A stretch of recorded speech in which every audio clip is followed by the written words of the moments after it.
इगतपुरीत अल्पवयीन युवतीवर अत्याचार प्रकरण उघड. गोड बोलून मैत्री करून धर्म लपवून फसवणूक केल्याचा आरोप. 2022 मध्ये युवती अल्पवयीन असताना बलात्कार केल्याची तक्रार. कपालेश्वर मंदिर परिसरात बोलावून धमकावल्याचा आरोप. न आल्यास कुटुंबाला संपविण्याची धमकी दिल्याचे पीडितेचे म्हणणे. घरात घुसून 2 वेळा जबरदस्तीने बलात्कार केल्याचा आरोप. धर्मांतर करण्यासाठी वेळोवेळी दबाव टाकल्याची फिर्याद. 19 वर्षीय युवतीची इगतपुरी पोलीस ठाण्यात तक्रार.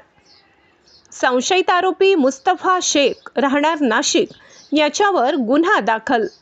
पोलिसांनी भारतीय न्याय संहिता 2023 मधील कलम 64(2)D 329(2) 351(2) लावले.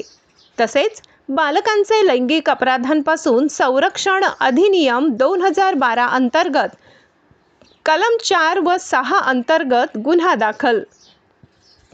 इगतपुरी पोलिसांकडून तपास सुरू.